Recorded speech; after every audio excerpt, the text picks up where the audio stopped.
Hey, deserving listeners, 90 Day Fiancé, let's watch. My name is Dr. Kirk Honda. I'm a therapist and a professor. As I always say, since this is a psychology YouTube channel, everything that I say might contain triggering material, of course. So watch with care. Talk with your therapist first. Let's watch. Relax.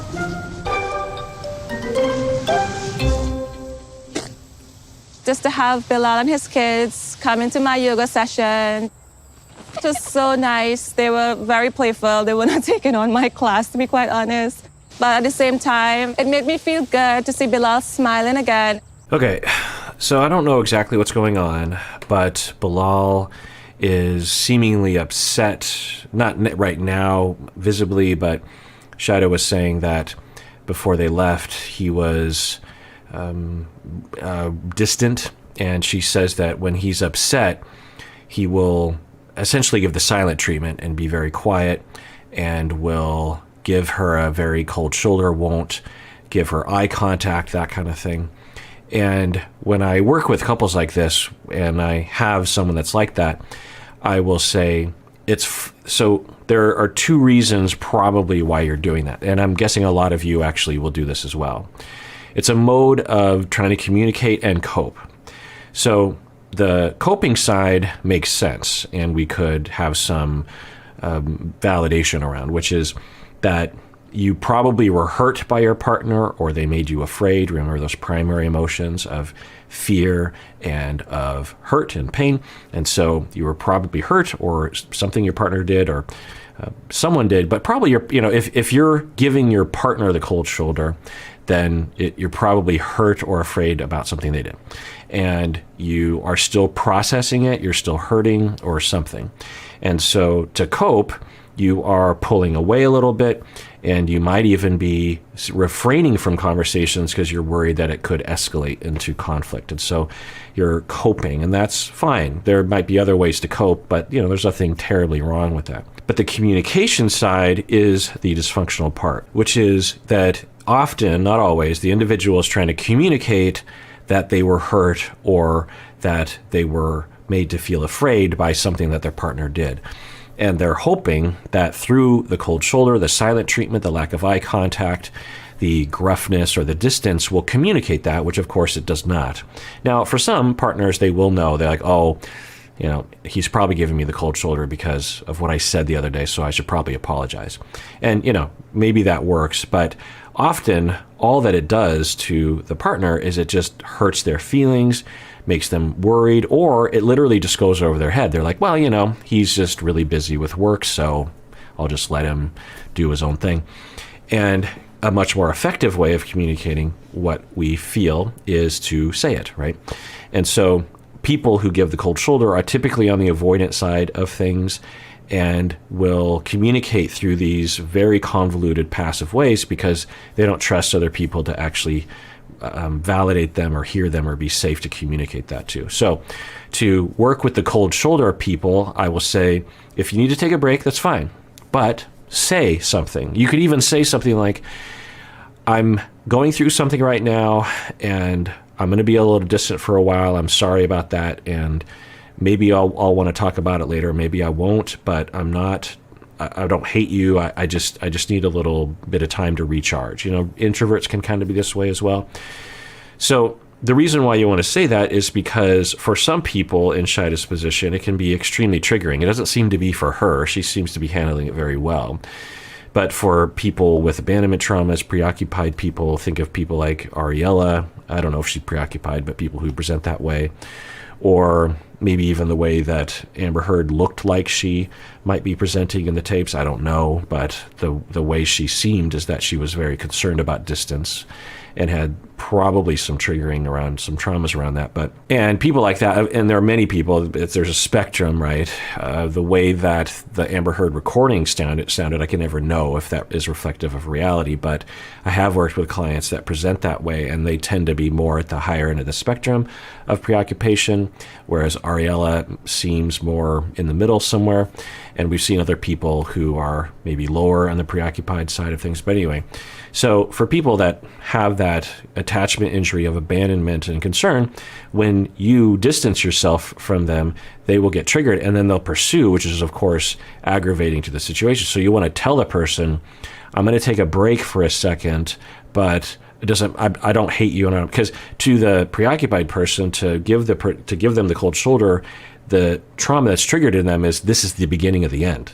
They hate me. They don't want to be with me anymore, or they might abuse me or something, depending on their, their relational traumas and their traumas growing up. So you can say something, and it's a very similar thing that when you want to take a break from a conflict, you just like, I need to take a break, but I'll be back in a couple hours so we can talk about this again. But often the avoidant person, or just, the person who's doing this, will just be like, I'm out of here. And of course, to the preoccupied person, that can be very, very triggering and can aggravate the situation. So you can just say something. So anyway, we saw that at least Shaeeda was saying that he does that. He did kind of look that way, but it's hard to know. And then she's like, oh, well, let's do yoga. So they do yoga in the park. And she seems like she's trying to make everyone happy. I think she's also trying to bond with the kids a little bit. And meanwhile, Bilal is making jokes the whole time. Now, we don't know if it's edited that way, but he made a fart joke, and then he was kind of messing with his son. And on one level, I kind of like seeing that because it means that he has a light side, which we haven't seen much of, right? And that there's some bond and goodwill between him and the kids, which is, always good to see, which I imagine is there. The kids don't seem like they're maladjusted in any way, but you can never know. But the problem, though, is that Shaeeda is she's not just doing this random exercise. This is her livelihood. This is her life. This is who she is. It's like her art form or her creativity or her profession. And Bilal is making jokes about it and not respecting it. A little bit of joking is okay. Now, maybe Shaeeda will be like, oh, I'm glad that we're all having fun, but I don't know if it's a good thing. So if that is happening, which I don't know, then it's possible that his anger and his hurt is being displaced or misdirected through this jokey behavior that is meant to passively get under her skin. I don't want us to fight, and if I could just put a smile on his face again and get us back on the right track, I will do whatever it takes. So on one level, she is functional, and so there's two possibilities, and they could both be present. For differentiated people, for people who are mature, for securely attached individuals, when they deal with someone who is going through something even dysfunctionally, and I wouldn't say he's terribly dysfunctional if I'm reading it right, then the differentiated, securely attached, mature individual will be able to handle it. They'll see through they'll be able to read through the lines. They'll be like, well, he's giving me the cold shoulder, but I know that he's hurt, and I can cheer him up. So just because your partner is being dysfunctional doesn't mean you also have to be dysfunctional. In fact, I would say in all healthy relationships, either person will alternate between dysfunction, and it's your job during those times to pick up the slack and vice versa. You can really help each other out in that way.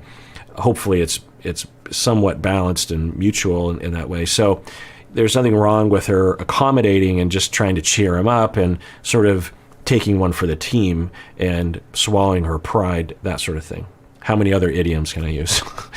And so for her, that could be, and so it could exhibit maturity, differentiation, the ability to be like, well, I'm hurt right now, but on the grand scheme of things, it doesn't really matter. I don't need to make it worse. I can handle it. I know what's going on for him, or whatever. You can sort of, that's differentiation. We want to have that for our partners within reason, right? It's the same that when a kid is having a meltdown, we don't take it personally, right? We're just like, well, I mean, they're having a meltdown and they're going through something. They might be yelling at me, but it's not me they're yelling at. They're just in a bad mood, and it's okay. They'll recover. So there's that side of things, which is extremely functional.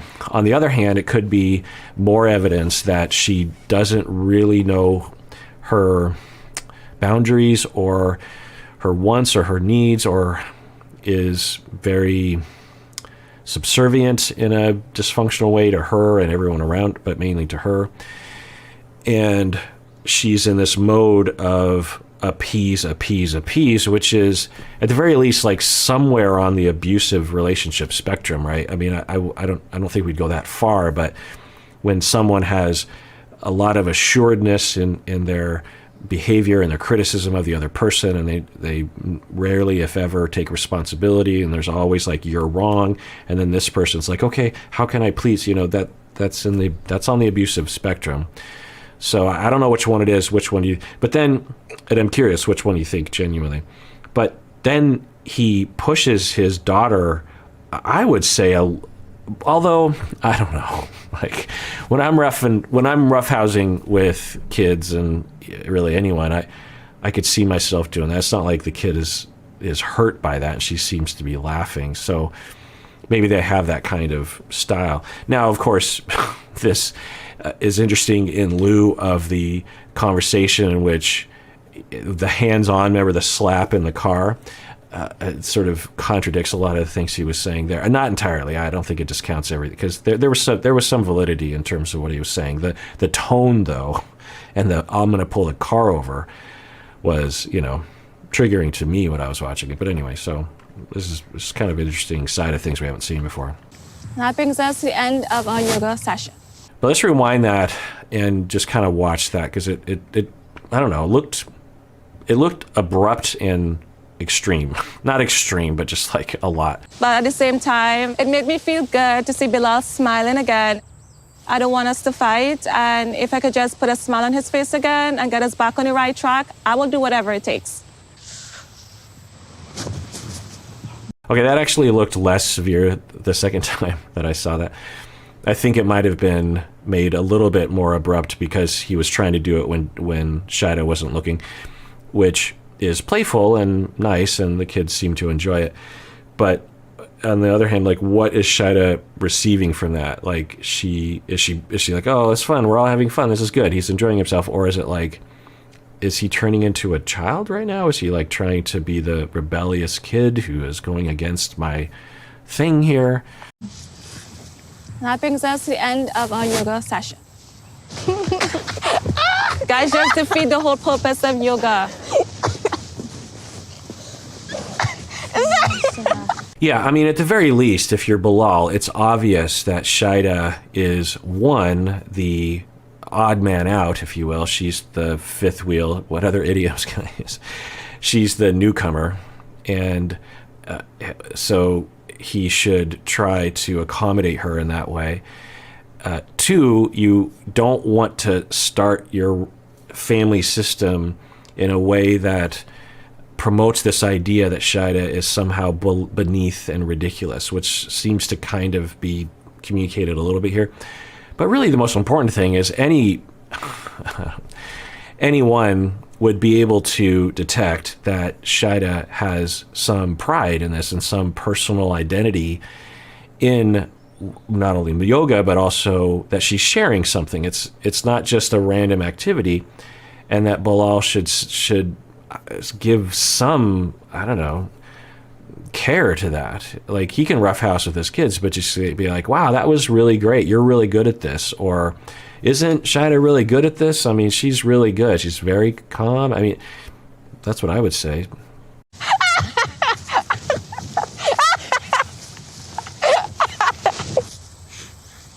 Standing ovation. Thank you. Now let's roll the mats You are the bomb. Thank you. That seems so sincere. Now, I don't know. I can never know how this thing is edited, so they literally could have had those moments where he says that to her, and then there's the roughhouse moment after, or who knows. So I can't really tell, but I don't know. The way this is edited anyway, I just feel bad for Shaeeda. Out. When you stress me out, I like to get away and just be quiet, breathe, get breathing, So, like, that part helped a lot. So, did I get my man back? You seem to be You back in your never usual. not had him. Yeah, this is pretty indicative of that sort of dynamic in a relationship where he will be hurt or afraid and will go inward to cope/communicate. Then there will be the emergence phase from that state, and then there will be some kind of acknowledgement, either implicitly or explicitly, but she's being explicit, be like, oh, so are you back? And that's good that she's saying that, because it is communicating more explicitly what's happening. And she's not being mean about it, but there is kind of a statement in that of like, I've noticed you've been distant lately and you're not your regular self, and I see that in you.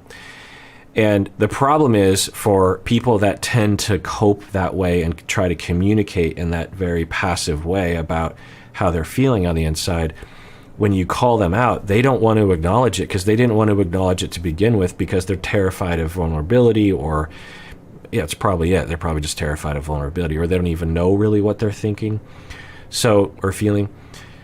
And so she calls it out. He's like, you've always, now maybe he'll say something right now. Just that sometimes you say and do things and forgot Can we just how kiss that and felt. make up? Yeah, so. Okay, so I will give him some credit that he was beginning to be more explicit, but the explicitness was more criticism, and she's getting wary of it. You could hear it. We'll rewind that, because I think this is pretty indicative of their relationship. She's at the phase now where she's just like, you hear very quickly, she just, okay, can we just kiss and make up? I mean, I'm exaggerating a little bit, but it's in that camp, and she's being really, really functional, really, really helpful and accommodating about this. But if I were there, I'd be like, this is not a pattern that will sustain itself. Shaeeda will crumble under that emotional pressure. No one can handle that. Something bad will happen. And she's got to be able to say, one, I don't like that you were giving me the cold shoulder this whole time. Two, I don't like the fact that whenever I ask you anything about what's going on, it's always like I'm screwing up all the time. I mean, he's like, you stress me out. You're always getting on my nerves. And I'm just like, because she had some water on the counter and she puts pins in your couch, like, those are things that, I don't know. Again, I've been talking about OCPD. I don't know if he has it, but for people that do have it, they're completely distorted. Personality disorders are disorders of perception. And when people with personality disorders are pre-insight, pre-recovery, pre-healing, they believe that their emotions and their perceptions are completely accurate and that everyone else is weird. So it doesn't surprise me. Not everyone with OCPD has this type where you tend to want to control other people and you'll be very critical of other people. For some people with OCPD, it's completely internal and it has nothing to do with anyone else. And some people with OCPD don't have anything to do with cleanliness, that kind of thing. But anyway, so let's rewind this, because the way this whole dynamic, I think, is probably something that's happened a lot. I mean, it said, I think, what did it say, like 50 days to wedding? So the 90 days, so they've been together for a month and a half total, including their pre-90 days time. It was like a week together, and now another 40 days. And so she already knows that this is a pattern. She's seen it enough times. That's concerning. Breathing, so like that part helped a lot. So, did I get my man back? You seem to be You back in your never usual. not had them. It's just that sometimes you say and do things and forgot Can we just how that kiss and felt. make up? Yeah, so. Yeah, I don't think I exaggerated, actually. It was more exasperated than I thought it was. It's interesting to rewatch, actually, and it reminds me of when I was doing research. A lot of what I did was interviews and analyzing the interviews. And a lot of times I was actually doing the interview. And so I would interview someone and I'd record it, video and audio. And then I would play it back later on. And usually the first pass, depending on the research type, you just listen to it in its entirety without taking notes. You just sort of absorb it. And I would always hear new things when I listened back, even though it was just me and one person and I was totally riveted. And, when I'm doing research, I try to really listen. But when I would listen back, it would be totally different. And then through research, different types of qualitative research, you might listen to excerpts literally hundreds of times, and I would start to hear new things as I started, as you hear when you watch more of the material. So I say this, one, because if you're into this kind of research, you might kind of nerd out on phenomenology and those kinds of qualitative research types. But the second thing is that when we actually record ourselves as therapists, we can pick up on things that we wouldn't recognize otherwise. And so it's important to record yourself occasionally as a therapist. I do. You always have to get permission from the client, but it's not hard if you explain it. This is just for me. I'm going to destroy it after I watch it. 3 is that for us to recognize, all of us, that when we are interpreting events and absorbing things that are happening in our personal lives, we are picking up really on very little of what's happening, and we're probably almost always distorting a little bit. And so, for example, for her, when she first said that, the first time it happened, I think because of my bias about how I think who she is, it seemed less exasperated. But then I exaggerated it. Well, and then another possibility is that because I role played, exaggerated it, and then we watch it back, it biased me. It anchored me on that spot, and then I heard it more exasperated because I exaggerated it that way. So let's watch it again and see if we have a third interpretation. Adam, it's just that sometimes you say and do things and forgot Can we just how that kiss and felt. make up? Yeah, so. Yeah, so the third time, it seems even more exasperated, I'll tell you. It seems more contemptuous, more frustrated, more angry. I don't know which one is right. Was the first interpretation right? And that's the point, really, ultimately, is that we have to be humble about our interpretations and our perceptions. We can't just say, well, I saw this happening when you did this, relevant to our relationships. It's important to be extremely humble and say, like, well, this is how it came across to me, but God knows what really happened. And when you can accept that, life goes a lot better, I'll tell you, because you don't stomp through life claiming all of your perceptions are correct. You're just like, well, this is how it came across to me, but I don't know. Thank you. Mm-hmm. Let's go. I love Shaeeda very much, but love isn't blind. Like, I don't love to the point of view where I lose my head. Even though we make up, What is he talking about? I mean, they edit this show heavily. Are they editing out all the moments where Shaeeda is some sort of horrible partner or person? I mean, she seems perfect. She is perfectly able to roll with the punches emotionally. She is, I don't know, she seems rather clean, doesn't she? She seems like a very clean person compared to other people. Not that she has to be clean, but she just seems to fit into his life very well. And so I'm trying to figure out what he's talking about. He's saying, I love her, but love isn't blind, meaning that I see the problems in her. So, even though I love her, this whole thing could be a bad idea because, just look at her. Like, what is he, does anyone know what he's referring to? We argue very much. Right now, we are not ready to walk down an aisle. Okay, so he said we argue very much. Yeah, well, I don't think it's the conclusion that there's something wrong with her, right?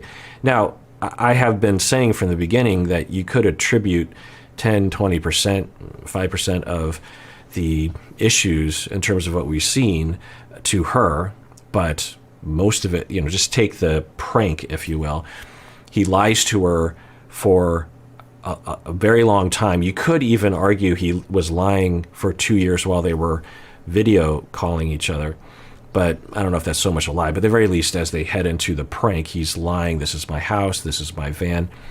And it lasts for at least 24 hours. And then when she's like, this isn't what you were coming across as. So on one hand, I was thinking, well, I don't know, it's a house. Yeah, I mean, it obviously needs so you have to scrape the paint off the ceiling and repaint it, but the rest of the house looked fine.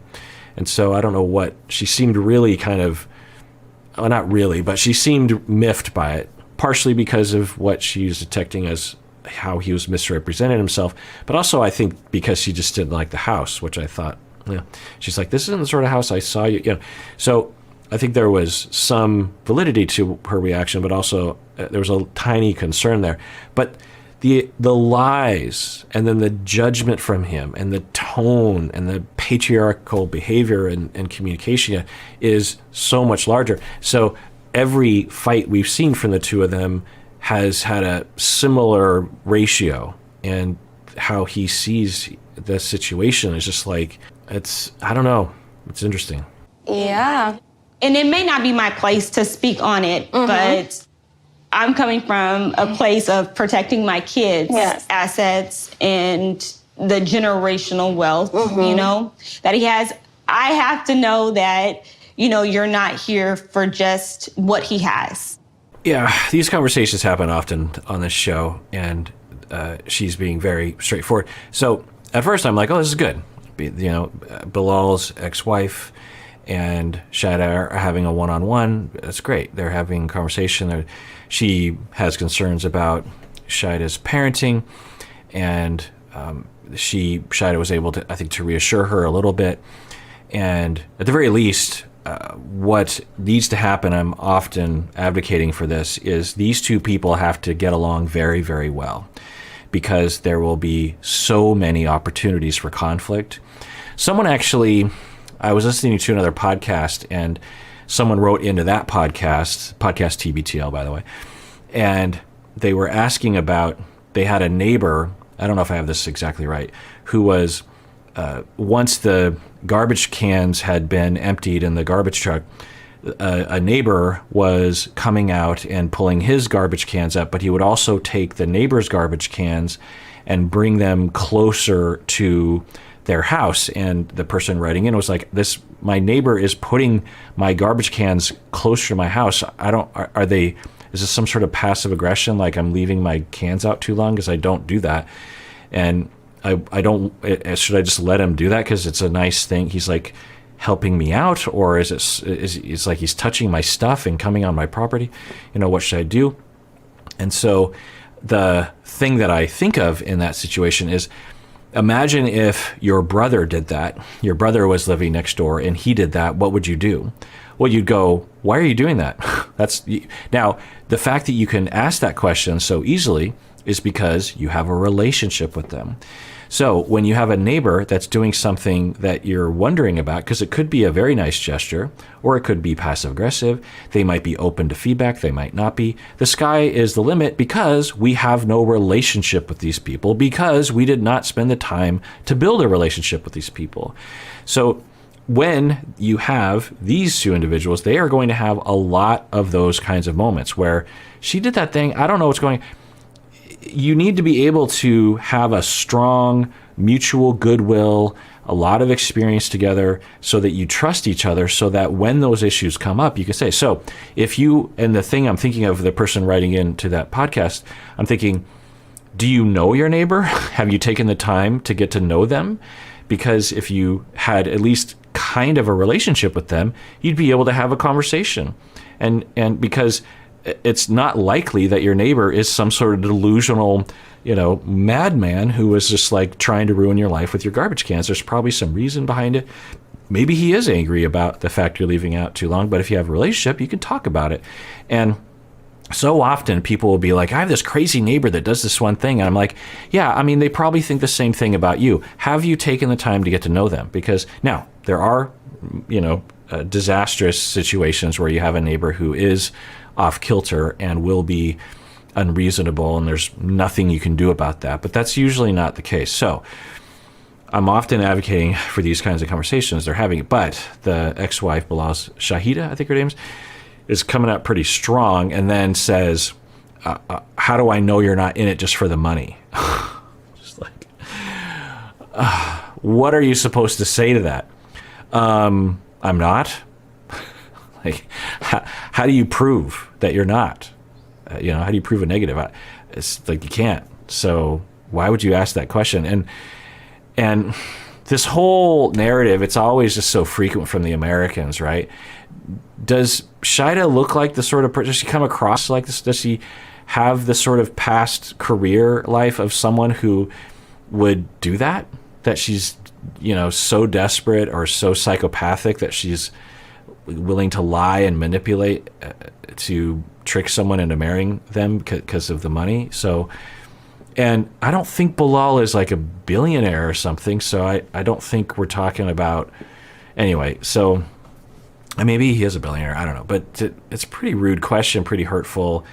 And let's see how she reacts. I have a life in Trinidad. I'm very known in my community.